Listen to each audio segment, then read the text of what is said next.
નમસ્કાર. આજે તારીખ 13 જુલાઈ 2025 રવિવારના રોજ સવારે 10 કલાકે શાસન સમ્રાટ ભવન ઓડિટોરિયમ હોલ, હઠીસિંહની વાડી, દિલ્હી દરવાજા બહાર, અમદાવાદ ખાતે પરમ પૂજ્ય આદરણીય શ્રી વિજય શીલચંદ્ર સુરીશ્વરજી મહારાજ સાહેબને પ્રેરણાથી હઠીસિંહ કેસરીસિંહ ટ્રસ્ટના ઉપક્રમે ઓમ કોમ્યુનિકેશન દ્વારા શબ્દ સંપદા શીર્ષક હેઠળ જૈન સાહિત્ય સર્જકો અને પ્રશિષ્ટ કૃતિઓ વિશેના વ્યાખ્યાનનું આયોજન કરવામાં આવ્યું છે. આપ સૌનું સ્વાગત છે. જૈન સાહિત્ય સર્જક નગા ગણેના જૈન સાહિત્ય ગ્રંથ રામ સીતા રાસ વિશે માન્ય શ્રી કાલિંદીબેન પરીખ વક્તવ્ય આપશે અને રાજરત્ન ઉપાધ્યાય અને મનહરજી ઉપાધ્યાયજીના જૈન સાહિત્ય ગ્રંથ વિજય શેઠ વિજયા શેઠાણી રાસ એના વિશે માન્ય શ્રી રવિન્દ્રભાઈ ખાંડવાલા વક્તવ્ય આપશે. તો ખૂબ સન્માનપૂર્વક, ખૂબ તાળીઓ સાથે માન્ય શ્રી રવિન્દ્રભાઈ ખાંડવાલાને વિનંતી કે મંચ ઉપર પોતાનું સ્થાન ગ્રહણ કરે. આપનું સ્વાગત છે. આપ જાણો છો તેમ ઓમ કોમ્યુનિકેશન દ્વારા છેલ્લા 12 વર્ષથી દિવંગત સાહિત્યકારોના જન્મદિન પુણ્યતિથિએ સાહિત્યિક વ્યાખ્યાનનું આયોજન કરવામાં આવે છે. તેમજ દર મહિને શબ્દજ્યોતિ શીર્ષક હેઠળ એક હયાત સાહિત્યકારના જન્મદિનની ઉજવણી કરવામાં આવે છે. સાથે સાહિત્યના વિશિષ્ટ કાર્યક્રમો જેવા કે સાહિત્ય પંચામૃત, સંસ્કૃત પર્વ, સંત સાહિત્ય પર્વ, ગુજરાતી આત્મકથાના 150 વર્ષની ઉજવણી, પુસ્તક પરિચય અને શબ્દ સંપદા જેવા કાર્યક્રમોનું આયોજન થાય છે. આયોજન થયેલ તમામ કાર્યક્રમો યુટ્યુબમાં સાહિત્ય વિમર્શમાં અપલોડ કરવામાં આવે છે, જેથી જે અહીંયા હાજર નથી રહી શક્યા એ લોકો આ કાર્યક્રમનો લાભ લઈ શકે. આપણી ભાષામાં મધ્યયુગ એટલે નરસિંહ મહેતા પહેલાના અને પછીના એ યુગમાં જે જૈન સાહિત્ય સર્જકોએ વિપુલ પ્રમાણમાં સાહિત્ય સર્જન કર્યું છે, જેમાંનું સાહિત્ય સર્જન આપણી ભાષામાં હજી પણ ઉપલબ્ધ નથી. તો એ જૈન સાહિત્ય સર્જકોએ જે જૈન સાહિત્ય સર્જન કર્યું છે એ સર્જન આપણા સુધી પહોંચે એ મુખ્ય હેતુથી શબ્દ સંપદા શીર્ષક હેઠળ આ પ્રકારના સાહિત્યિક કાર્યક્રમોનું આયોજન કરવામાં આવે છે. તો ખૂબ સન્માન સાથે માન્ય શ્રી રવિન્દ્રભાઈ ખાંડવાલાને વિનંતી, આપ આવો અને ઉપાધ્યાય રાજરત્નજી અને મનહરજીના જૈન સાહિત્ય ગ્રંથ વિજય શેઠ વિજયા શેઠાણી રાસ એના વિશે વક્તવ્યનો પ્રારંભ કરે. આપનું સ્વાગત છે સર. નમસ્કાર. હઠીસિંહ કેસરીસિંહ ટ્રસ્ટના ઉપક્રમે ઓમ કોમ્યુનિકેશન દ્વારા આયોજિત જૈન સાહિત્ય સર્જકો અને પ્રશિષ્ટ કૃતિઓ વિશેના વ્યાખ્યાનોમાં શબ્દ સંપદા એવા શીર્ષક હેઠળની આ વ્યાખ્યાન માળા, એમાં મને વિષય આપવામાં આવ્યો છે જૈન સાહિત્ય ગ્રંથ વિજય શેઠ વિજયા શેઠાણી રાસ, અને એના રચયિતા છે ઉપાધ્યાય રાજરત્ન અને બીજા એક સર્જક છે મનોહર મુનિજી, અને એમનું લાડમાં નામ અંદર મનહર પણ લખવામાં આવ્યું છે. તો સર્વપ્રથમ તો આ સમગ્ર વ્યાખ્યાન શ્રેણીના જે પ્રેરક છે એવા પરમ વંદનીય પરમ પૂજ્ય આચાર્ય શ્રી વિજય શીલચંદ્ર સુરીશ્વરજી મહારાજ સાહેબના ચરણોમાં વંદન, અને એમની પ્રેરણાથી આ વ્યાખ્યાન માળામાં મનીષભાઈએ કહ્યું એમ મધ્યકાલીન ગુજરાતી રાસ સાહિત્ય કે જે કેટલુંક અપ્રકટ છે અને કેટલુંક પ્રગટ છે, અને એમાં પણ પાછા આપણા ગુજરાતી જૈન આચાર્ય મુનિ ભગવંતોએ રચેલી કૃતિઓ ની વાતનો ઉપક્રમ આ આખી વ્યાખ્યાન માળામાં એમણે નિશ્ચિત કર્યો છે. તો એ ખૂબ આનંદનો વિષય છે કે હઠીસિંહ કેસરીસિંહ ટ્રસ્ટ અને ઓમ કોમ્યુનિકેશને એક એવા વિષય પર આ આખી વ્યાખ્યાન માળા શરૂ કરી છે કે જેના વિશે સાહિત્યિક દ્રષ્ટિએ આ પ્રશિષ્ટ કૃતિઓ અને એ પણ જૈન આચાર્યો દ્વારા કયા યુગમાં તો કે મધ્યકાલીન યુગમાં રચાયેલી કૃતિઓ વિશે વાત થાય અને સમસ્ત ગુજરાતી સાહિત્યમાં એમનું શું યોગદાન છે એના વિશે સૌ કોઈ એનાથી વાકેફ થાય. આ એક એ રીતે હું આને જોઉં છું કે આ એક એ રીતે ઐતિહાસિક કામ છે કે જે આગળ જતા લોકોને, સંશોધકોને, ગુજરાતી સાહિત્યના જિજ્ઞાસુઓને, રસિકોને ખૂબ ઉપયોગી સાબિત થશે. જૈન ધર્માવલંબી, જૈન ધર્મ અને દર્શનમાં માનનારાઓને તો એમાં ચોક્કસ રસ પડશે અને એમાં એમને બહુ જ આનંદ થશે.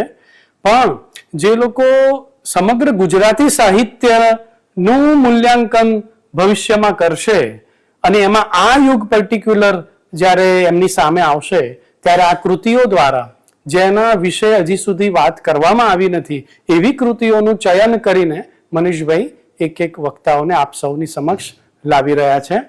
એ બદલ બંને સંસ્થાઓને અભિનંદન. હવે વાત કરીએ, મને જે કૃતિ આપવામાં આવી છે આપ સૌની સાથે એનો રસાસ્વાદ કરાવવા માટે, એનું નામ છે વિજય શેઠ વિજયા શેઠાણી રાસ. અને એ બે જણ દ્વારા રચાઈ છે, જેમ આગળ કહ્યું એમ. એક છે ઉપાધ્યાય રાજરત્નજી અને બીજા છે મનોહર મુનિજી, મનહર કૃત. એમ બે રાસ એમના નામે મળે છે. હવે જૈન રાસ સાહિત્ય જે છે એને આપણે જો એક ઉપવનની કલ્પના આપીએ શેઠ સાહેબ, તો આ જૈન રાસ સાહિત્યના ઉપવનના સુંદર, મોહક વિચાર પુષ્પોનો જે આ પમરાટ છે એ આ પ્રસરાવવાની પ્રેરણા પરમ પૂજ્ય આચાર્ય શ્રી વિજય શીલચંદ્ર સુરેશ્વરજી મહારાજ સાહેબ દ્વારા અને શ્રી મનીષભાઈ પાઠકે ઝીલી એનો આનંદ વ્યક્ત કરું છું. જૈન સાહિત્ય સર્જકોની પ્રશિષ્ટ કૃતિઓની જે શબ્દ સંપદા છે તે હઠીસિંહ કેસરીસિંહ ટ્રસ્ટના ઉપક્રમે ઓમ કોમ્યુનિકેશન આ રીતે વહેંચીને ગમતાનો ગુલાલ કરી રહ્યું છે. આ અત્યંત આવકાર્ય ઉપક્રમમાં આપણે આજે જૈન ગુર્જર સાહિત્ય સર્જકોની શબ્દ સંપદામાં વિજય શેઠ વિજયા શેઠાણી રાસની વાત કરીશું. મિત્રો, મધ્યકાલીન જે સમય છે એ જો ગુર્જર સાહિત્યને જો સૌથી વધુ સમૃદ્ધ કોઈએ કર્યું હોય તો તેનો શ્રેય એ જૈન ગુર્જર કવિઓને જાય છે. એમણે રચેલા રાસ રચનાની પ્રક્રિયાએ ગુજરાતી ભાષાના સાહિત્ય વારસાને ખૂબ પોષ્યું છે અને ખૂબ પોષવાનું કામ કર્યું છે. અને આ રાસ સાહિત્ય વારસો તો જાણે મોટા હિલોડા લેતા સાગર જેવો છે. મધ્યકાલીનના વરિષ્ઠ અધ્યેતાઓનું તો એવું માનવું છે કે જો મધ્યકાલીન ગુજરાતી સાહિત્યમાંથી જૈન સર્જક આચાર્યોનું યોગદાન આપણે જો બાદ કરી દઈએ ને તો સાહિત્યના નામે આપણી પાસે શું બચે એવો પ્રશ્ન આવીને ઉભો રહે એવી સ્થિતિ છે. અને એ સંદર્ભમાં હવે આપણે રાસ સાહિત્યની વાત કરીએ તો આ રાસ એટલે શું? તો મોટે ભાગે આપણે ગુજરાતી પ્રજામાં ખાસ કરીને રાસ શબ્દ જેવો આપણી સામે આવે એટલે તરત નવરાત્રી યાદ આવી જાય. પણ અહીંયા એવું સહેજ પણ નથી માનવાનું.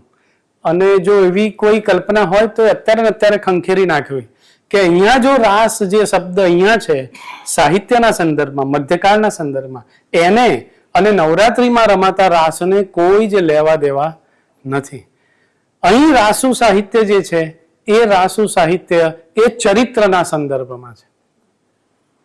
રાસુનો અહીંયા જે અર્થ છે એમાં રાસમાં શું હોય તો કે મહાન ચરિત્રોનું વર્ણન હોય કે જેમણે પોતાના જીવનમાં અદ્ભુત યોગદાન આપ્યું છે, ત્યાગ આપ્યો છે, બલિદાન આપ્યું છે, તપ કર્યું છે, એમના ચરિત્રનું વર્ણન જેમાં છે એને રાસ એવા શબ્દથી પરિભાષિત કરવામાં આવે છે. પણ એટલું ખરું જેમ પેલા રાસમાં બધાને રસ પડે એમ આમાં પણ બધાને રસ તો પડે જ. એ તમે વાંચો અને એનો રસાસ્વાદ તમે મેળવતા જાઓ. જેવો કરતા, જો કરતા અદ્ભુત છે એનો રચયિતા, તો તમને આમ પકડી રાખે, જકડી રાખે. અને એટલે જ આચાર્ય યોગ તિલક સુરીશ્વરજી મહારાજ સાહેબે લખ્યું, રસ છલકાવે તે રાસ. એમણે આગળ એવું ટાઇટલ આપ્યું, રસ છલકાવે તે રાસ. શરૂઆતમાં હું આપને એના સામાન્ય શરૂઆતમાં કથા વસ્તુની વાત કરી દઉં, પછી એનું રસ દર્શન કરીએ કે આની અંદર છે શું. વિજયા શેઠાણી રાસની અંદર આવે છે શું? તો એની મૂળ કથામાં ખાલી આટલું છે. ઇન્દ્રપુર નામનું અગર છે, ત્યાં એક જીતશત્રુ નામે રાજા છે, એની રાણી છે. બહુ જ સુખી સંપન્ન એવું સમૃદ્ધ એ દેશ છે. એની અંદર કચ્છ નામનો આપણું જે કચ્છ છે એ રાજ્ય છે. એની અંદર આજે મેં કીધું ઇન્દ્રપુર નગર છે. અને ત્યાં એક વ્યવહારી એટલે બહુ મોટો શ્રેષ્ઠી, બહુ મોટો વેપારી, વણિક રહે છે. અને એ એની પત્ની સાથે સુખી જીવન જીવી રહ્યો છે. અને એને સમયાંતરે એક પુત્રનો જન્મ થાય છે.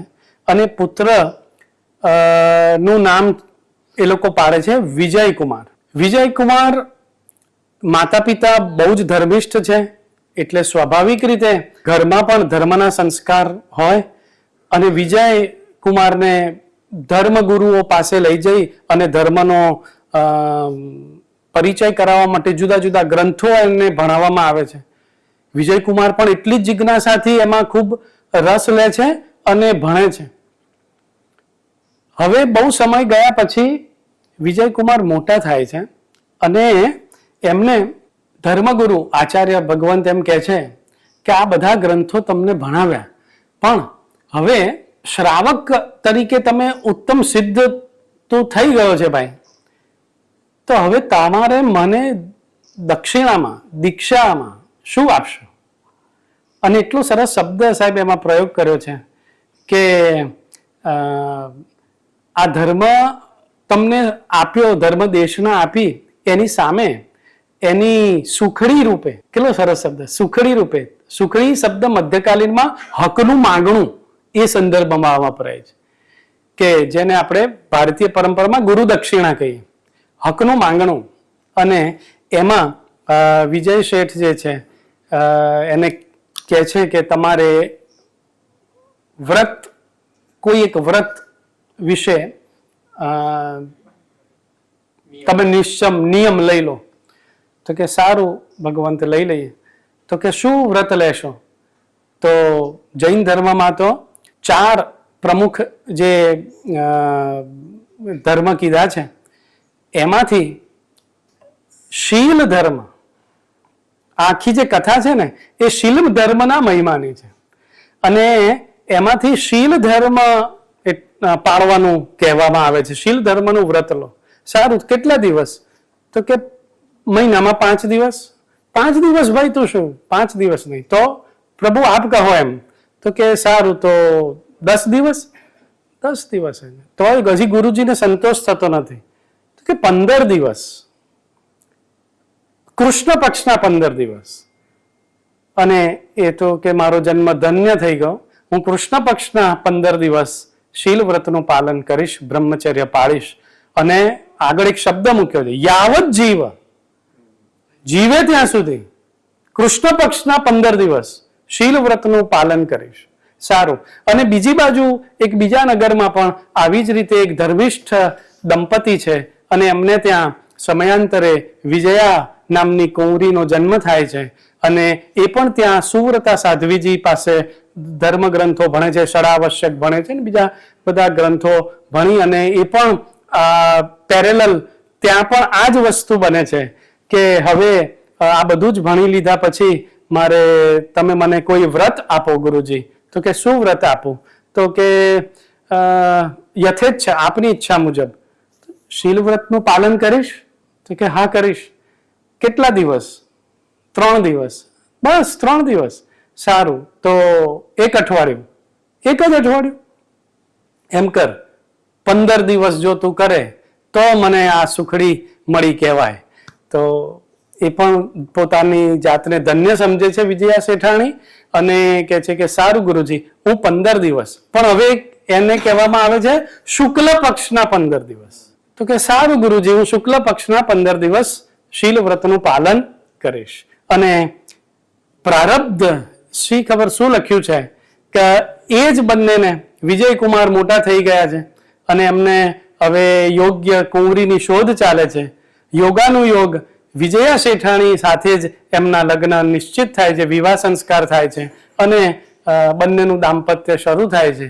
પણ હવે પ્રશ્ન આવીને ઉભો રહે છે કે કૃષ્ણ પક્ષમાં 15 દિવસ વિજય શેઠ શીલવ્રતનું પાલન કરે અને શુક્લ પક્ષના 15 દિવસ વિજયા શેઠાણી પાલન કરે, તો સંસાર માંડવો કેવી રીતે?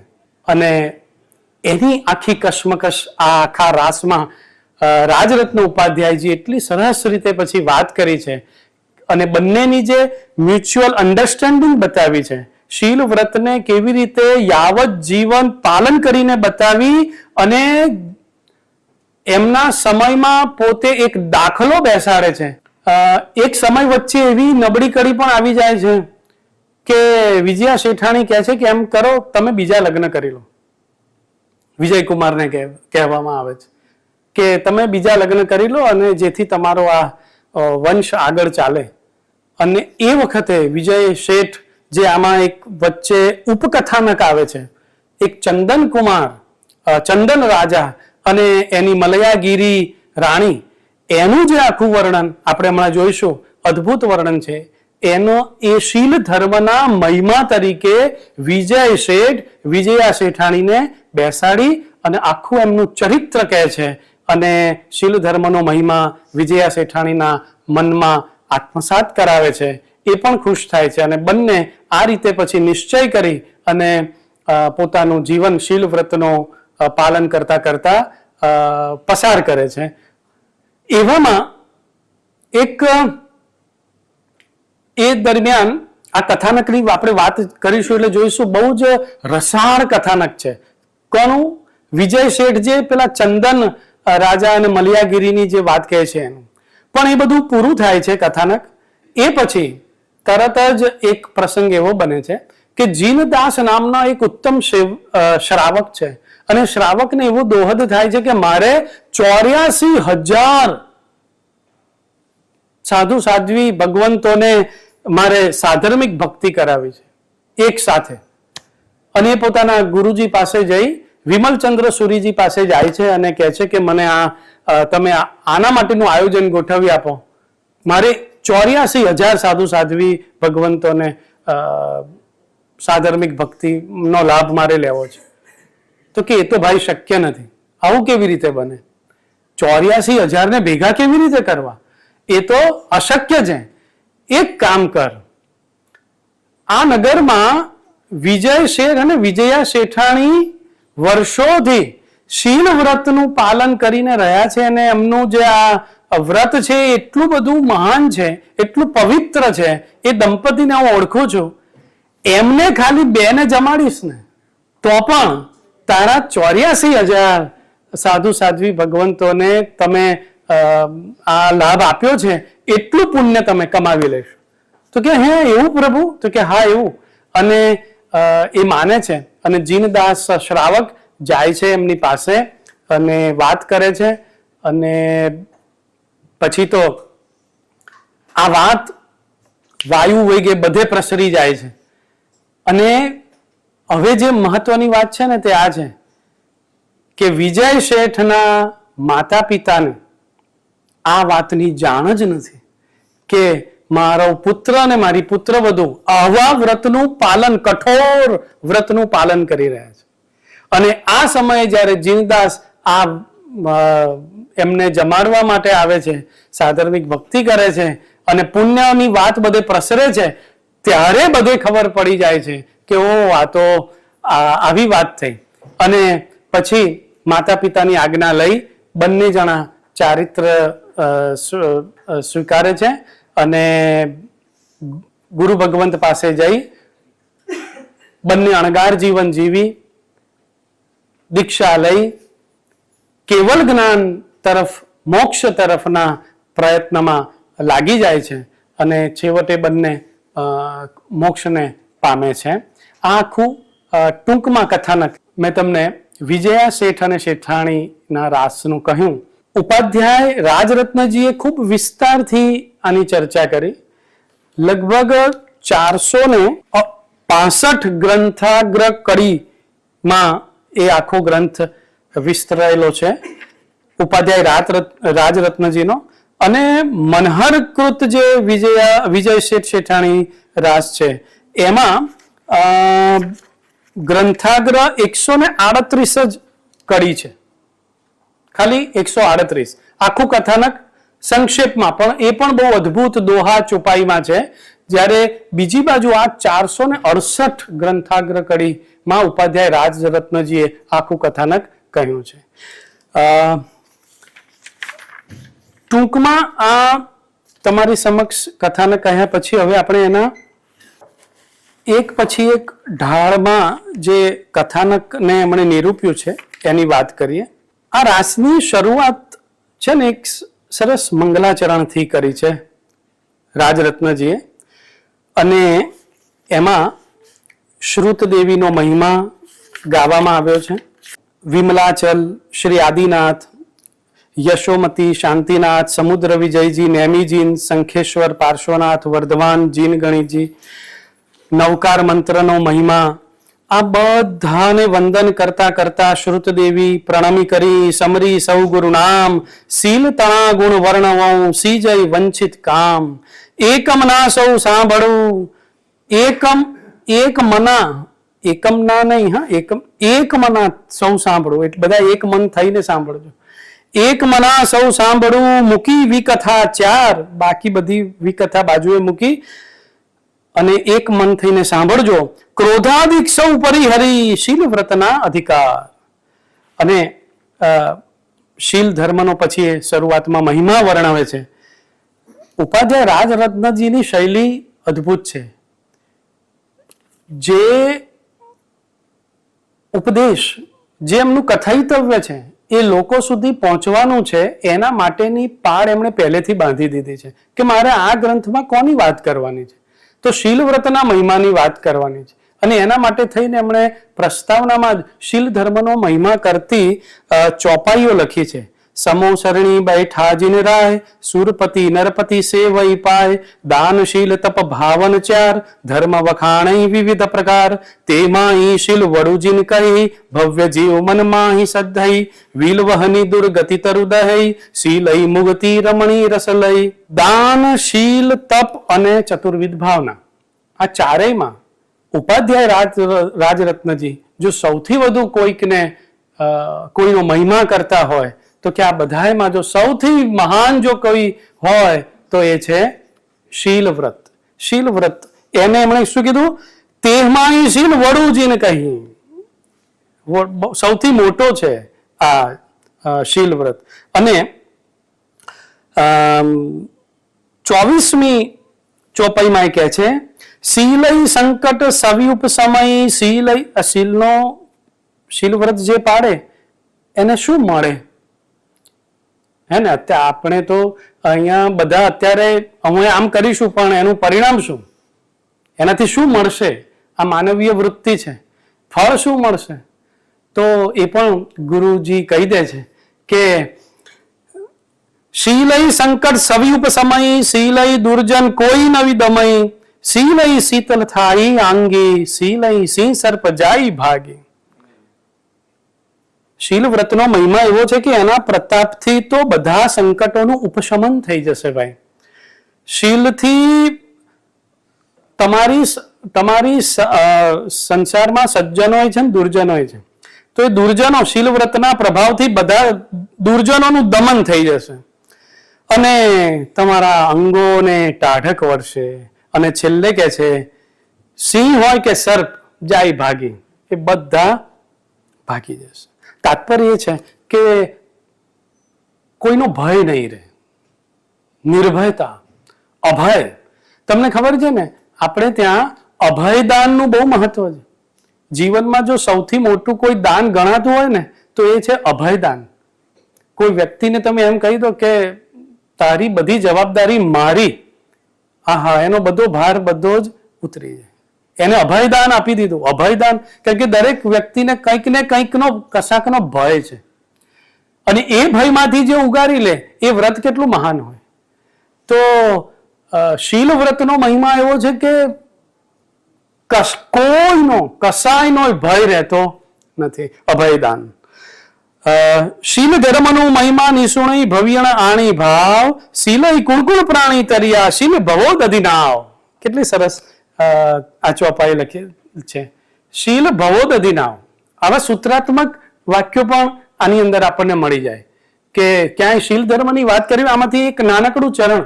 શીલ એ શું છે તો કે છે ભવ. ભવ એટલે આ સંસાર, અને ઉદધિ એટલે દરિયો, સાગર, સમુદ્ર. સંસાર રૂપી સમુદ્રને તરવાની જો કોઈ નાવડી હોય તો ઉપાધ્યાયજી કહે છે એ શું છે તો કે છે શીલ વ્રત નું પાલન છે. તો શીલ વ્રતનો આ મહિમા એ કરતા કરતા ઢાળ 3 એ કહે છે કે શીલ ધર્મ પાડીને કોણ કોણ અત્યાર સુધી સંસાર તરી ગયું, તો એનું આખું વર્ણન આપે છે કે રાવણ ઘરી રહી સીતા રાણી રામચંદ્ર ઘરી આણી શીલ પ્રભાવી કલંક ઉતર્યા વિશ્વાનર થયું પાણી. રતિ વલ્લભ રાજાની રાણી કમલાવતી જસ નામ શીલઈ કીર્તિ વર્ધન રૂપ થંભ્યું સીધા સગળા કામ. કલાવતી રાણી ના દોયકર શંખ નરપતિ કપાવ્યા શીલઈ સજલ સરોવરી જાયું કુમર નવા કર આવ્યા. શીલઈ સળંગ બધા એમણે પૂર્વે કોને કોને શીલ વ્રતનું પાલન કરવાથી આ સંસાર તરી ગયા છે એનું વર્ણન ઢાળ 3 કરી. અને એમાં થુલીભદ્રસુરી, સંભૂતિ, ચેડા, વંકચૂલ, વીરી, નર્મદા સુંદરી, દમયંતી, મનોરમા, મયણરેખા, જાંબુવતી, સત્યભામા, સુલસા, રાજીમતી, ઋષિદત્તા, ચંદનબાલા, પુષ્પચૂલા, લખણા, શિવા, કુંતી, ચલણા, રેવતી, આ બધા સતી શીલ વ્રતનું પાલન કરીને જે સતી સ્વરૂપા બની એ બધાનો ઉલ્લેખ કરી અને પછી એક સરસ દોહો ઉપાધ્યાયજી મૂકે છે કે ભાવ ધરી વ્રત આદરઉ નર નારી મન રંગી માન મહુત યશ સંપદા લાસ્યો સુખ સો ચંગ દોહિલ્યું માનવ ભવ લહી પાલવ શીલ સુજાન વાર વાર એ નહીં લહું આગમ વચન પ્રમાણ. આગમ વચન પ્રમાણ છે કે શીલ વ્રતને જેણે સારી રીતે જાણી લીધું છે એને સહેજ પણ પછી બીજા કોઈ જ પાપ કર્મથી ડરવાની જરૂર નથી. એના માટે શું કહે છે? આગમ વચન આમાં પ્રમાણ છે. અચ્છા, હવે જેણે શીલ ખંડન કર્યું એની વાત ઢાળ 4 એ કરે છે કે શીલ ભ્રષ્ટ પાત્રો એવા દુષ્ચરિત્રો પણ આપણે ત્યાં છે, અને પછી એની વાત કરે છે કે એ લોકોએ પૂર્વજન્મમાં એવા શીલ વ્રતનો ભંગ કર્યો અને પછીના જન્મમાં એમને કેવા કેવા દુઃખો વેઠવા પડ્યા. તો એમાં એ કહે છે માગધિકા, કુલવાલુ, સુકમાલિકા, પાંડવ, દ્રુપદી, સુકુમાલિકા, ભવિ, દ્રુપદી, શ્રમણી, વિષય વખાણી, હુઈ સુબદમણા, પંચવીટ દેખી નિયાણું બાંધઈ પાંડવ પતિસિયું ઘર સુખ સાધઈ. એ માલવ દેશ, લંક ધણી, આ રાવણ, એ બધાની વાત જેમણે શીલ ભ્રષ્ટ થઈને જીવન જીવ્યા એમની કેવી દુર્ગતિ થઈ એનું વર્ણન ઢાળ 4 છે.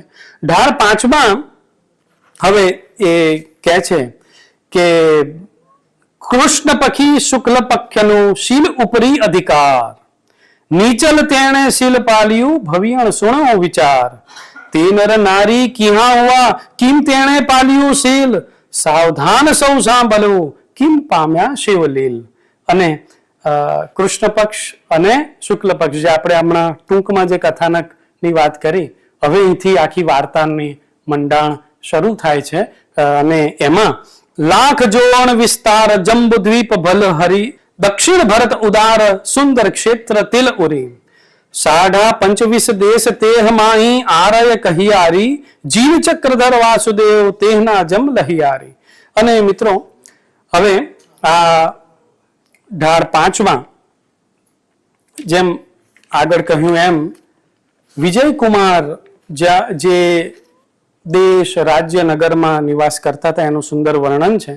અને ત્યાં જય સુંદર અને જય સુંદરી એ બે શ્રાવિકા એક ધર્મયુક્ત જીવન જીવતા દંપતીને ત્યાં વિજયકુમારનો જન્મ થાય છે. અને એમનું જીવન આમાં વર્ણન કર્યું છે એ પ્રમાણે પ્રતિક્રમણ 2 ટંકના, 3 ટંક પૂજા, મૌન ધારણ, ઔષધ, આ બધા શ્રાવક ધર્મોનું પાલન કરતા કરતા જયસુંદરી રાણીને ગર્ભ રહે છે અને તેમને ત્યાં સુંદર દોયલા નિરખ્યા અને શુભ મુહૂર્તમાં વિજયકુમારનો જન્મ થાય છે. શુક્લ પક્ષના ચંદ્રની જેમ એ વધતો વધતો એકદમ યુવાન અને દેખાવડો એવો આ યુવાન થાય છે. એના શૈશવનું વર્ણન પણ ખૂબ સુંદર છે. 88 થી 91 દોહામાં એનું સુંદર વર્ણન છે. કિશોરાવસ્થામાં આવે છે ને ત્યારે એમને ગુરુજીને ત્યાં ધર્મદેશના માટે નિયમિતપણે મોકલવામાં આવે છે. ગૌરવભાઈ ઉપાધ્યાય રાજરત્નજીએ બેન કાલિંદીબેન મને એક સરસ શબ્દ આમાંથી મળ્યો. મનીષભાઈ તમારો આભાર કે આ ગ્રંથ તમે મને આપ્યો, પણ એમાંથી એક સરસ શબ્દ મળ્યો. અમે બહુ વર્ષો પહેલા સંસ્કૃત સાહિત્ય અને 64 કળાઓ આના વિશે અમે પરિસંવાદ અમારી કોલેજમાં કર્યો હતો અને એમાં બધા જુદા જુદા વિષયો પર વાત કરી હતી, કેટલી કલાઓ. આમાં પણ એનો ઉલ્લેખ છે. આ જે વિજયકુમાર છે ને, વિજયકુમાર એનું જ્યારે ચરિત્રનું વર્ણન આવે છે ત્યારે એમાં લખે છે કે પુરુષોની 72 કળાઓમાં એ નિપુણ છે. રાઈટ? અચ્છા, વિજયા શેઠાણીનું જ્યારે ચરિત્ર આલેખાય છે ઉપાધ્યાયજી દ્વારા, રાજરત્નજી દ્વારા, ત્યારે એમાં એવો ઉલ્લેખ આવે છે કે સ્ત્રીઓની 64 કળાઓ એમને આવડે છે. વિજયા શેઠાણીને એ એમાં પારંગત છે. અને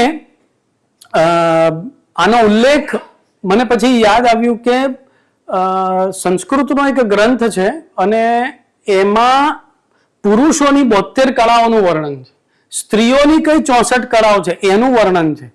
અને અહીંયા મને ખબર પડી કે આમાં એનો ઉલ્લેખ ઉપાધ્યાય રાજરત્નજીએ કર્યો છે. પણ હવે જે મહત્વની વાત છે તે આ છે કે જે એ 64 કલાઓમાં નથી આવતું અને 72 કલામાં નથી આવતું. અને એવી કલા, એવો શબ્દ પ્રયોગ એ ઉપાધ્યાયજીએ કર્યો વિજય શેઠ માટે. અને એ શબ્દ છે મનીષભાઈ ધર્મકલા. મને તો રોમાંચ થઈ ગયો આ શબ્દ વાંચીને કે શું વાત છે. આમણે શ્રી જયાનંદ સુરીસરુ રે ઇન્દ્રપુરી રહ્યા ચુમાસી. જયાનંદ સુરીશ્વરજી મહારાજ સાહેબ જ્યાં ચોમાસું કરવા રહ્યા હતા ક્યાં આગળ? તો કે ઇન્દ્રપુરી. આ ઇન્દ્રપુર ક્યાં આવ્યું? તો કે કચ્છમાં આવ્યું. સારું. ધર્મકલા સવી શીખવા રે મૂક્યું સુત તે પાસે. ધર્મકલા શીખવા માટે આ દંપતીએ એમના વિજયકુમારને જયચંદ્ર સુરીશ્વરજી મહારાજ સાહેબ પાસે મૂક્યા કે ચોમાસા દરમિયાન તમે એમની જોડે ભણો. પણ કેટલો સરસ શબ્દ પ્રયોગ કર્યો. કલાઓ તો બધી આપણને ખબર હોય, હા, અને લોકોને તો અત્યારે બધી કે જે ના શીખવા જેવી હોય ને એવી બધી કલાઓ બધા શીખતા હોય છે. બીજાને કેવી રીતે ઠગવા, હા, છળ કપટ કેવી રીતે કરવું, કેવી રીતે બધાને મૂર્ખ બનાવવા, કેવી રીતે લોકોનું ધન લૂંટી લેવું, આવી બધી કલાઓ શીખવાના બદલે એ સમયના આ ધર્મનિષ્ઠ દંપતી પોતાના સંતાનને કે જે કિશોરાવસ્થામાં છે એને શું શીખવા ગુરુજી પાસે મોકલે છે? ધર્મ ગુરુજી પાસે. તો કહે છે ધર્મકલા શીખવા મોકલે. કેવો અદ્ભુત શબ્દ પ્રયોગ છે. બીજી બધી કલાઓ તો ઠીક છે, ધર્મકલા મને તો આ શબ્દ પહેલી વાર મેં એટલે ધર્મની સાથે કલા શબ્દ, ધર્મ કલા અને સંસ્કૃતિ વિષયક વ્યાખ્યાનો છે કે પ્રોજેક્ટ છે કે સેમિનાર છે એવું સાંભળ્યું હતું. પણ હું હવે આ બંનેને વચ્ચેથી ડેશ કાઢીને એક પદ બનાવી દઈએ છે કે કઈ કલા? તો કે ધર્મની કલા, ધર્મને જાણવાની કલા, ધર્મ મય બની જવાની કલા. એવી કલા શીખવા માટે માતા પિતાએ એમને મોકલ્યા. અને પછી એ કહે છે, વૃત્તિ સહિત ષડાવશ્યકી રે સંગયણી ક્ષેત્ર સમાસ શીલોપદેશ માલા તણો રે વિજય કરઈ અભ્યાસ લોકનાલી સમય સત્તરી રે સંબોધ સિત્તરી સાર ઉપદેશમાલા છજીવણી રે નવ તત્વ જીવ વિચાર. આ બધા જૈન ધર્મના ગ્રંથોનો અભ્યાસ. ઉપદેશમાલા, નવતત્વ જીવ વિચાર, સંબોધ સિત્તરી, શીલોપદેશમાલા, ક્ષેત્ર સમાસ, આ બધા એમને શીખવાડ્યા. પાંગરતા સહી ગુરુ કહી રે વિજય કુમાર સોનો વાચ આપો અમની સુખડી રે લાભ હોય તુમ સાચ. તમને સાચો લાભ મળ્યો વિજય કુમાર. જો સાંભળો કે જીવનનો સાચો લાભ શું? તો કે ધર્મોપદેશનું શ્રવણ. તો કે મળ્યો, આ બધું તમે સાંભળ્યું, ગ્રહણ કર્યું. તો કે હા, તો હવે આપો અમની સુખડી રે. મને તો એક આ જૈન ધર્મનો આ એક શબ્દ છે ગુરુ દક્ષિણા માટેનો, એ બહુ જ ગમી ગયો. સુખડી રે, અમને સુખડી આપો એની. એટલે કે મધ્યકાલીનમાં એનો અર્થ થાય છે હકનું માંગણું, એટલે સુખડી. તો કઈ સુખડી? તો સાંભળજો હા, શું કહે છે? શીલ ધર્મની સુખડી રે દીવ અમ કુમાર સુજાણ. કઈ સુખડી આપો? તો કે જે શીલ ધર્મની સુખડી રે દીવ અમ કુમાર સુજાણ વિજય કहीं મય પાલવ રે પંચ પવિ નિયમ પ્રમાણ. હા હા ગુરુજી આપીશ. અને પછી વળતું સદગુરુ બોલ્યા રે કૃષ્ણ પક્ષીનું તુમ નિમ.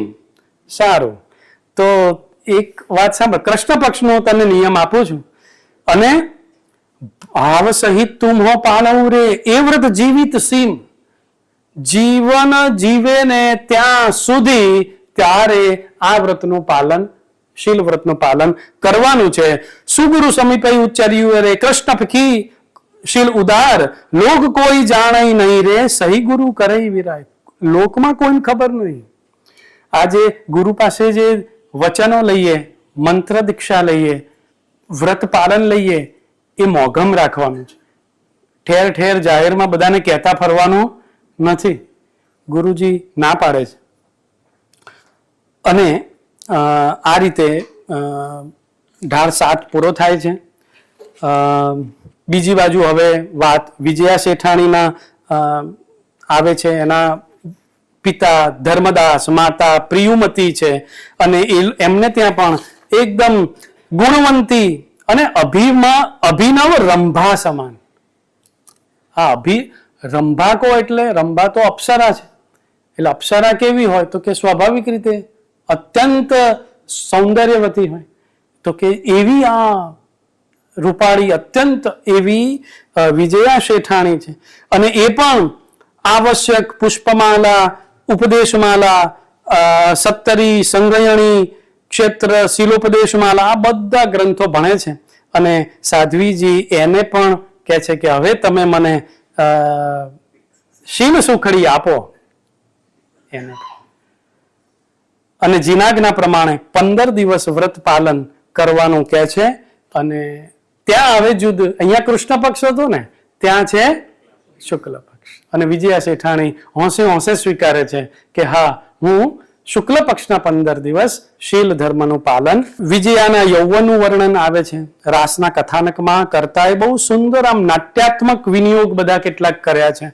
અને એમને માટે બહુ જ યોગ્ય વર શોધવા, કોઈ પણ મા બાપ હોય, ગુજરાતી હોય, રાજસ્થાની, એટલે દુનિયાનો કોઈ પણ મા બાપ હોય ને, એને ત્યાં જો દીકરી હોય તો સૌથી મોટી ચિંતા ક્યારે? તો કે જ્યારે યુવાન થાય ને ત્યારે સૌથી પહેલી ચિંતા કઈ થાય? તો કે એને યોગ્ય વર મળશે પછી અમને શાંતિ થશે. અને સ્વાભાવિક રીતે આ ધર્મદાસ અને પ્રિયુમતી જે છે એ બંને એના માટે યોગ્ય વરની શોધ કરે છે. 10મી ઢાળમાં બંનેના વિવાહની વાત છે. અને પેલી બાજુથી વિજયકુમારના પિતા પણ શોધતા શોધતા આમના ઘર સુધી પહોંચી જાય છે. અને ખૂબ ધૂમધામથી આ બંને પરિવાર દીકરા દીકરીના લગ્ન કરે છે. સહી ગુરુ નિમ મન માહી ધરઈ. બંનેના લગ્ન થઈ ગયા. સહી ગુરુ નિમ મન માહી ધરઈ વિજય કુમાર ગુણવંત કૃષ્ણ પખાઈ શિલ પાલવા શયન કરાઈ એકાંત. એકાંતમાં એ ગુરુજીના વચનને પાળવા માટે શયન કરે છે. આ બાજુ વિજયાપણી ગુરુની તણા વૈણ સંભારી મનની શુક્લ પક્ષે હિ વ્રત આદરે તે કોઈ ન લહી જણ. એ પણ કોઈ બીજાને જાણ ન થાય એમ વિજયા શેઠાણી પણ શુક્લ પક્ષમાં વ્રત આચરણ કરે છે. અને હવે ઢાળ 11 એક દિવસ એ બંને જણ પરસ્પર પોતે નિશ્ચિત કરેલા વ્રતનો એકરાર એકબીજા સાથે કરે છે.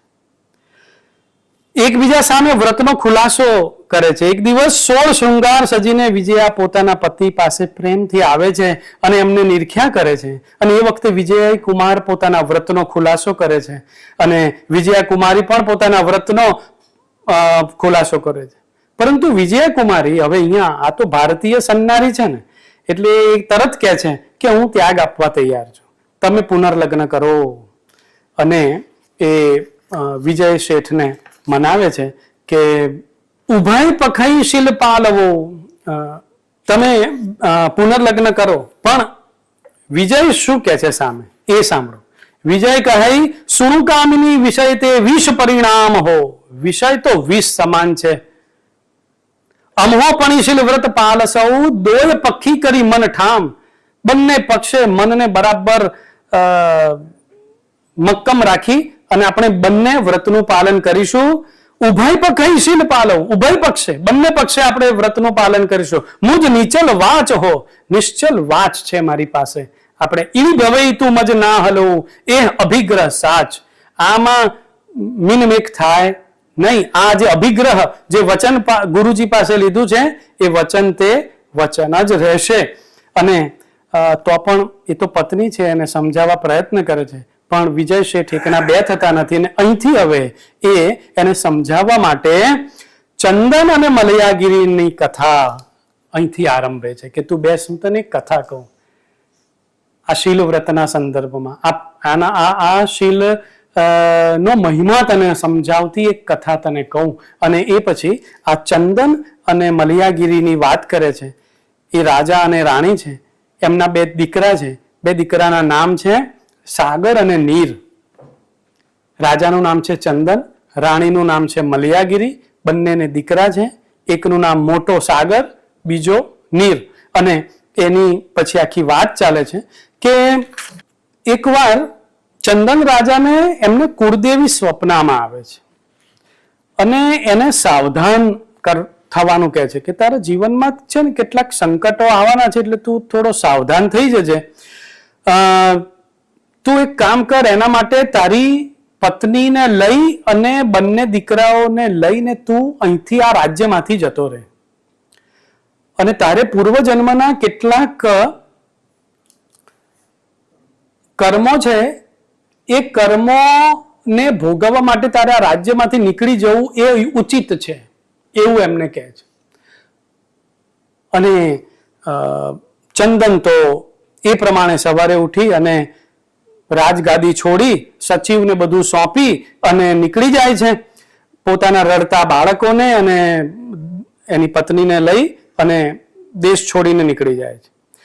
હવે નગર ત્યાંથી વનવાસમાં તો ગયા, તો વનવાસમાં તો સ્વાભાવિક રીતે બધી સગવડ જેમ રાજભવનમાં હોય એવી હોય ન હોય. અને એટલા માટે એવું બને છે કે ભૂખ્યા બાળક માતા પિતાની સામું જોવે છે. બહુ સુંદર વિગતે વર્ણન છે, પણ હું તમને ટૂંકમાં એની વાત કરી દઉં છું. માતા પિતા પણ દુઃખી થાય છે દીકરાઓને જોઈને. કર્મને દોષ આપતા આપતા તેઓ કનકપુર નામના એક નગરમાં પ્રવેશ કરે છે અને ત્યાં વિવિધ પ્રકારના કામો કરી અને બંને ગુજરાન ચલાવે છે. હવે એ નગરમાં અહીંથી હવે કથામાં ટ્વિસ્ટ, ટર્નિંગ પોઈન્ટ આવે છે. એક પરદેશી સોદાગર આ નગરમાં આવે છે અને આ પરદેશી સોદાગર હિન્દી ભાષી છે. અને આમાં જે ભાષા પણ આની અંદર મૂકી છે એ જ્યાં સોદાગરના સંવાદો આવે છે એમાં થોડી હિન્દી મિશ્રિત ભાષા આમાં એના પાત્રને ન્યાય આપવા માટે ઉપાધ્યાય રાજરત્નજીએ સાચવી રાખી છે કે એ કેવા પ્રકારની ભાષા બોલે. એક દિવસ મલયાગીરી રાણી જંગલમાં લાકડા કાપવા જાય છે ને ત્યાં આગળ આ લાકડા કાપવાના અવાજથી પેલા સોદાગરનું ધ્યાન જાય છે. એને જોવાની ઈચ્છા થાય છે અને એના રૂપ ઉપર આ મોહી પડે છે સોદાગર, અને કહે છે કે તમે અહીંયા શેના માટે આવો છો, આવું કામ કેમ કરો છો? તો કે મારું ગુજરાન ચલાવવા માટે આ કરવું પડે એમ છે ને એટલે હું કરું છું, મારી મજબૂરી છે. અને આ સોદાગર મગન હું દેખી કરી રંગ લાગવ ચિત ચોલ, અદ્ભુત રૂપ દેખી કરી તવ સોદાગર કહું બોલે રે. આ સોદાગરને એના પ્રત્યે કુદ્રષ્ટિ તો થાય છે, અને એ સંદર્ભે હવે ઉપાધ્યાય રાજરત્નજી એક અદ્ભુત એક ચોપાઈ લખે છે, સાંભળજો. એક આમાં છે ને ક્યાંક ક્યાંક આખી કૃતિમાં, આખા રાસમાં ઉપાધ્યાય રાજરત્નજીએ કેટલાક જીવન દર્શન આપતા સુવાક્યો આપી દીધા છે, ટૂંકા પણ ચોટદાર, સમય સમય વચ્ચે વચ્ચે. એક પંક્તિ આ સંદર્ભે કેવી કહે છે ખબર છે કે વ્યસની હોવઈ આંધળા. બોલો હવે આજના સમયમાં કેટલું સાચું છે. જે વ્યસની છે ને એ તો આંધળા જ હોય. કે વ્યસની હોવી આંધળા કેમ? નવી જાણાઈ ઠાય કુઠાય, નવી જાણાઈ ઠાય કુઠાય.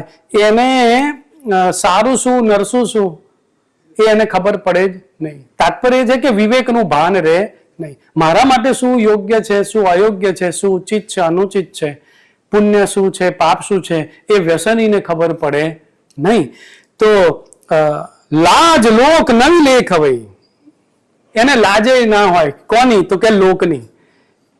લાજ લોક નવી લેખ હવે કહી રાજ રતન ઓઝાય. એમ આ રાજરત્ન ઉપાધ્યાય કહે છે કે વ્યસની તો આંધળા. એટલે આ કોના માટે વાત કરે છે? પેલા સોદાગર માટે. અને સોદાગર આવો વ્યસની છે, મલયાગીરી છે, એને કેમે કરીને પોતાની કેવી રીતે કરવું એના માટે દુર્ભાવના મનમાં લાવી અને વિચાર કરી રહ્યો છે. અને સોદાગરનું મલયાગીરી પ્રતિ આહવાન કરે છે કે આવ સુંદરી મુહુલમય, બેઠવ આમ અમઠામ, મારી પાસે બેસ સુંદરી, હમકુ બતાવો આપણું બાપ પિયું કુ નામ. જો આખી એની ભાષા. કૌણ જાતિ કુલ કૌણ હું વસતે હઉ કૌણ દેશ, ચંગે માણસ દેખી ऐसी હું ક્યાં તુમ વેશ. તું લાગે છે તો ચંગી ભલી, તો આવો વેશ કેમ છે તારો? હા, અને એમ કરીને એને આહવાન કરે છે. પણ હવે મલયાગીરી ભોળી છે. એ હજી આના છે ને મનમાં રહેલા પાપને હજી સમજી શકી નથી. અને એ તો સ્વાભાવિક રીતે પછી પોતાનો આખો બધો પરિચય 18-16 એ બંને વચ્ચેનો સંવાદ છે એ આપી દે છે, અને એમાં એને ખબર પડી જાય છે. એટલે સોદાગર જે છે આ મલયાગીરીનું અપહરણ કરી જાય છે. અને સીતા, રાવણ જ્યારે એમને સીતા માતાને અપહરણ કરીને લઈ જાય છે, સીતાજી જે આક્રોશ એની સામે ઠાલવે છે. બીજી બાજુ જેમ દ્રૌપદીને દુશાસન ખેંચી લાવે છે ને દ્રૌપદી જે આક્રોશમાં વાત કરે છે, અથવા કીચક વધ વખતે પણ વિરાટ પર્વમાં મહાભારતમાં વિરાટ રાજાને ત્યાં જ્યારે રોકાય છે અને કીચકની કુદ્રષ્ટિ દ્રૌપદી પર પડે છે અને ત્યારે પણ જે આક્રોશમાં બોલે છે, એવી આક્રોશમાં અહીંયા મલયાગીરી પણ પેલાને ઠપકો આપતા કહે છે કે નિર્લજ્જ નરના લખણ એવા રે, લખિયા ભાખ્યા ન જાય, રામગીરી રાગઈ ઢાલે સોલમી કઈ રાજરતન ઉપજાય. આ 16મી ઢાલ એમ કે આ છે.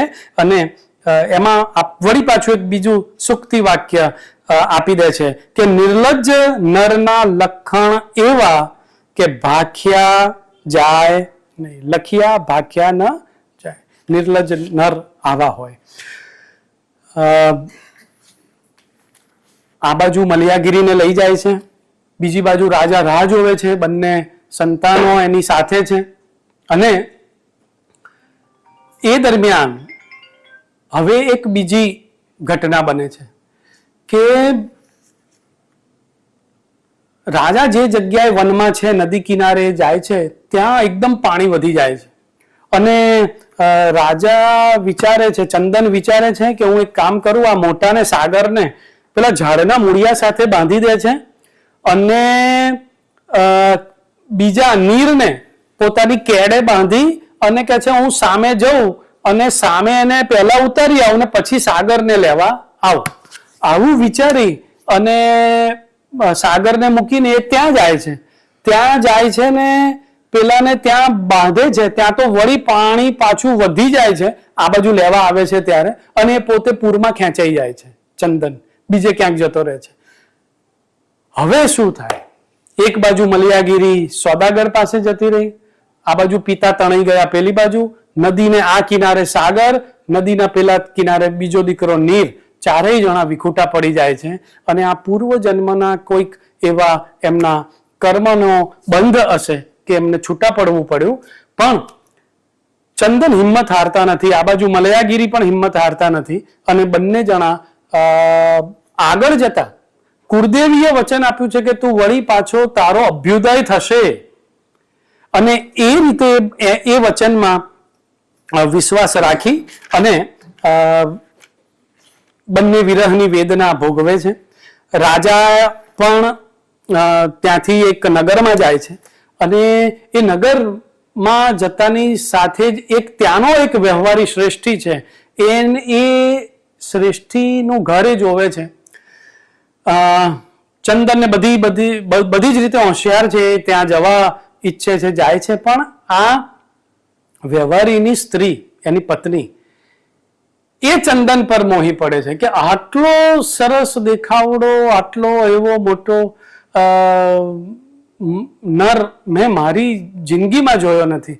અને એને ફોસલાવાનો પ્રયત્ન કરે છે. પણ ચંદન તો ચંદન, એ સહેજ પણ શીલ વ્રતનું ભંગ થવા દેતા નથી અને પોતાની પત્ની, જેને આપણે કહીએ ને એક પત્ની વ્રત નું પાલન એ કરે છે અને પેલીની બધી જ માંગણીઓ, પ્રલોભનો આ બધાને ઉવેખી અને એને સમર્પિત થતા નથી. બીજી બાજુ મલિયાગીરીને પણ પેલો જે સોદાગર છે અનેક પ્રલોભનો આપે છે કે તને રાણી તરીકે રાખીશ, પણ ત્યાં પણ મલિયાગીરી પણ પોતાનું શિયળ સહેજ પણ ભંગ થવા દેતી નથી. અને આ બંનેના શીલ વ્રતના ફળ સ્વરૂપે આગળ જતા હવે એવું બને છે. હા, પેલા બે છોકરાઓનું શું થયું એ પણ તમને કહી દઉં. સાગર અને નીર, એ સાગર અને નીર પાણી ઓસર્યા અને પછી એક બહુ જ મોટો બીજો એક વેપારી ત્યાંથી નીકળે છે અને એ જોવે છે કે આ પેલા કિનારે એક છોકરો પડેલો છે બાંધેલો ને આ કિનારે છે, અને બંનેને છોડી અને પોતાની સાથે લઈ જાય છે. બંનેને ઉછેરે છે, મોટા કરે છે અને બહુ જ સારી બધી જ કલાઓમાં એ બંનેને નિપુણ કરે છે. શરીરે કસરત કરાવીને હૃષ્ટપુષ્ટ બનાવે છે, ધર્મ ગ્રંથો ભણાવીને વિદ્વાન બનાવે છે અને એ એમની સાથે લઈ જાય છે. હવે યોગાનું યોગ, આખું પ્રારબ્ધનું ચક્ર એવું ફરે છે કે જે નગરમાં ચંદન ગયો હતો ત્યાંનો રાજા જે છે એ અપુત્ર છે, એને કોઈ પુત્ર નથી અને એવામાં એ ત્યાં મૃત્યુ પામે છે. અને એના મંત્રીમંડળ વાળા કે હવે કોને બનાવવો, તો ત્યાં એમને આદેશ આપવામાં આવે છે કે ગામની બહાર જઈને જે કોઈક પહેલો મળે ને એ જ આપણા રાજ્યનો રાજા બનવા માટે ઉત્તમ છે. અને એની ઉપર જ કળશ ઢોળાય છે અને ત્યાં ચંદન હોય છે.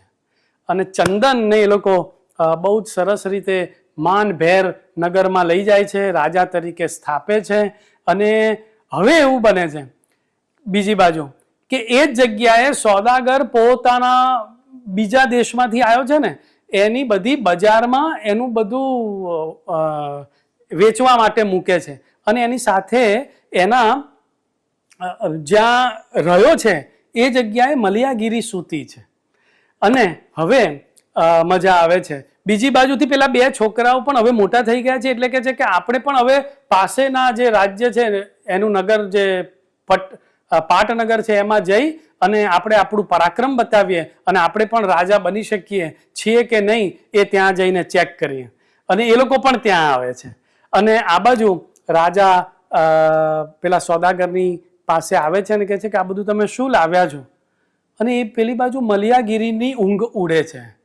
એ ઉઠીને આવે છે અને રાજાને એ બે જોવે છે અને ત્યાં એ બંનેનું તો મિલન, સુખદ મિલન થઈ જાય છે. એવામાં આ બે છોકરાઓ પણ ત્યાં આવે છે.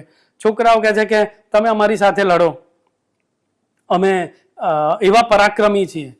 તો રાજા કહે છે કે સારું, ચંદન કહે છે, પણ તમારો પહેલા અમને પરિચય આપો. તમે કોણ છો, ક્યાંથી આવ્યા છો, કેવી રીતે આવી બધું શીખ્યા? અને એ બંને છોકરા આખી પોતાનો વૃત્તાંત કહે છે. અને આ બંનેને ખબર પડી જાય છે કે આ બીજા કોઈ નહીં, આ તો મારા સાગર અને નીર. અને એ આ રીતે આ પરિવારનું સુખદ મિલન થાય છે.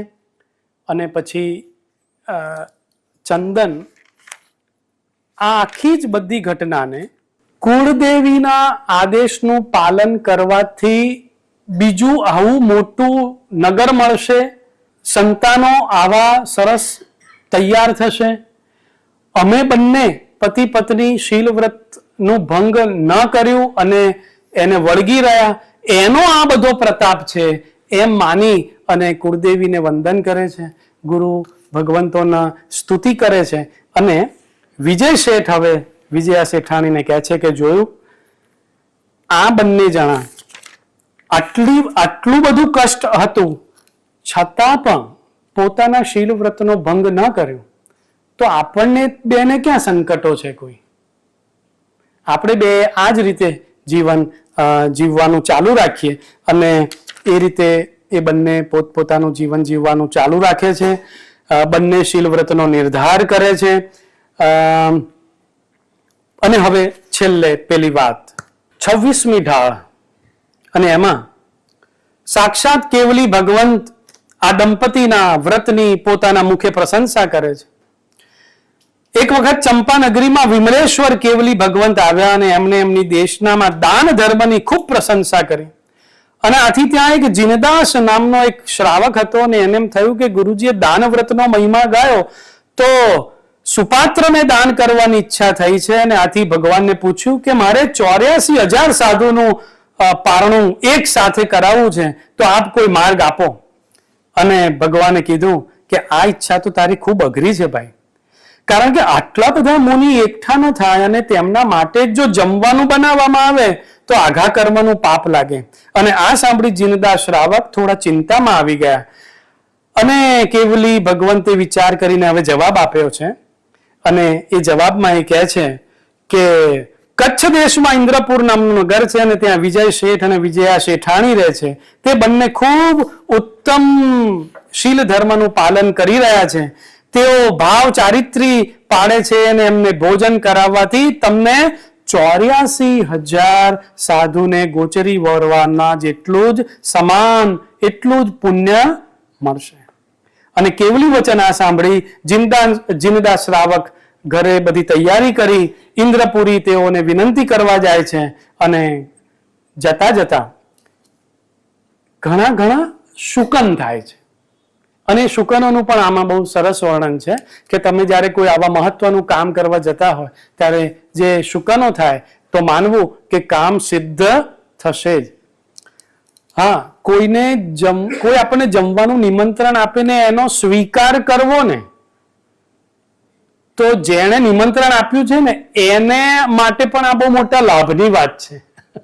આ આખી આ ધર્મની વિશેષતા છે કે સંસ્કારની આ વિશેષતા છે કે જ્યાં ત્યાં જમાય પણ નહીં.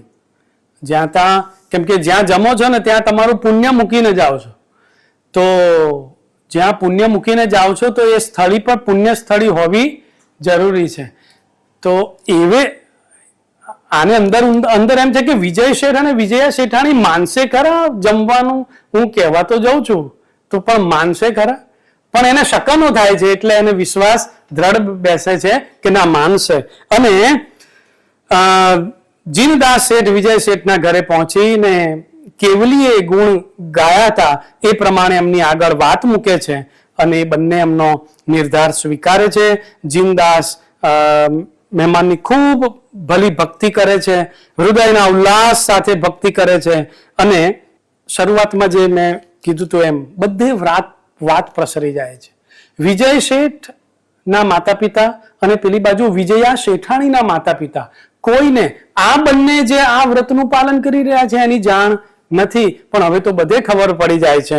અને એ લોકો નિશ્ચય કર્યો હોય છે કે જ્યારે આપણા માતા પિતાને ખબર પડી જશે ને કે આપણે આ શીલ વ્રતનું પાલન કરી રહ્યા છીએ યાવત જીવન, ત્યારે આપણે સંસાર છોડી દઈશું અને ચારિત્રનું પાલન કરીશું.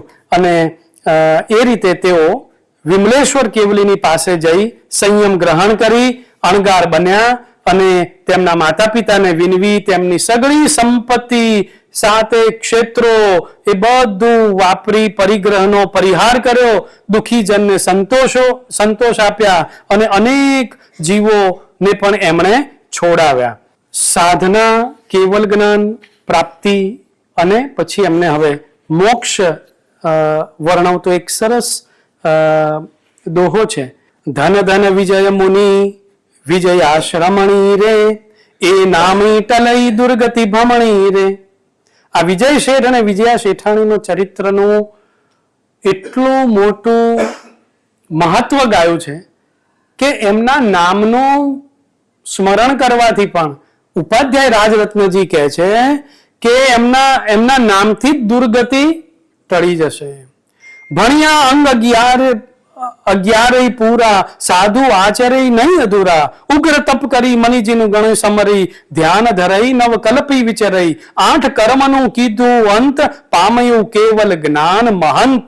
મહાન એવું કેવલ જ્ઞાન બંને પ્રાપ્ત કર્યું, મનવાંછિત ફળની એમને પ્રાપ્તિ થઈ. અને આ રીતે આ ઢાળ શીલ વ્રતના મહિમાને વર્ણન કરતો અંતે આખી પાઠ પરંપરા ઉપાધ્યાય રાજરત્નજીની છે.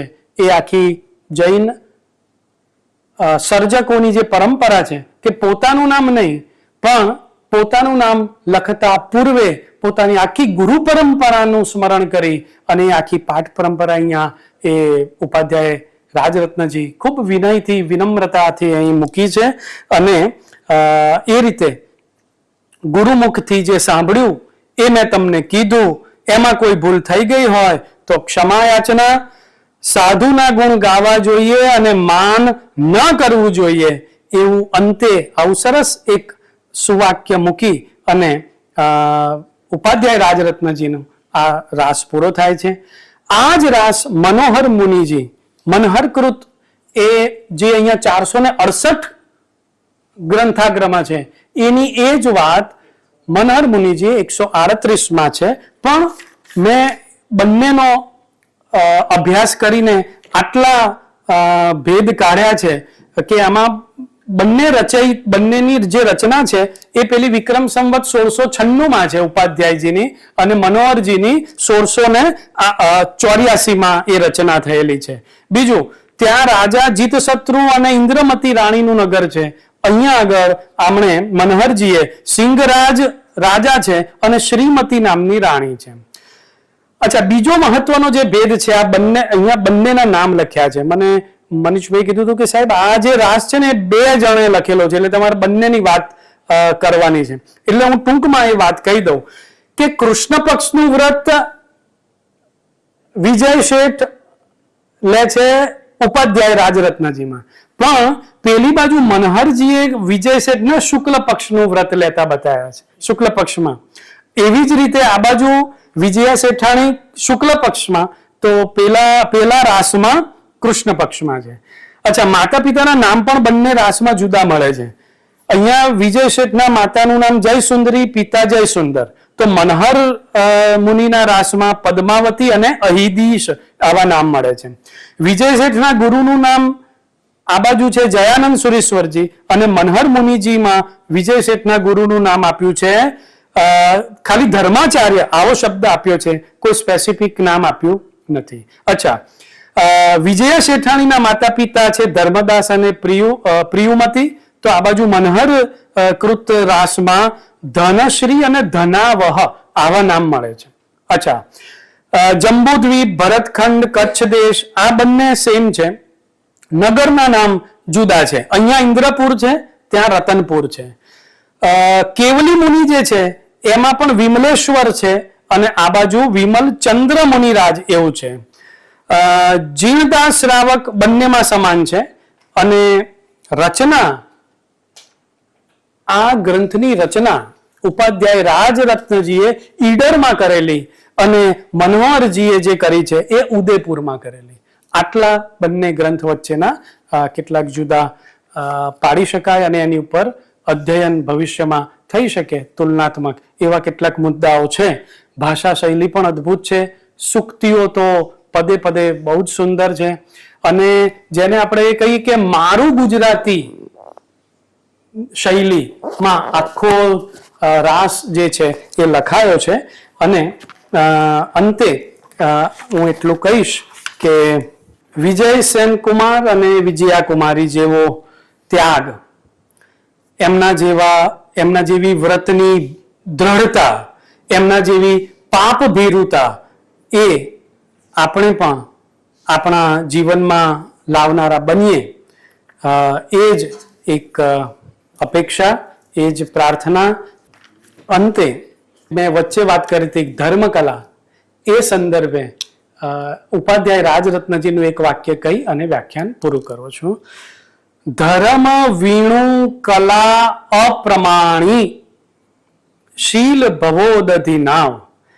આટલું સૂત્ર વાક્ય આપણે સાથે બાંધી અને જઈએ તો આ વિજય શેઠ શેઠાણીના રાસને ન્યાય મળ્યો ગણાશે.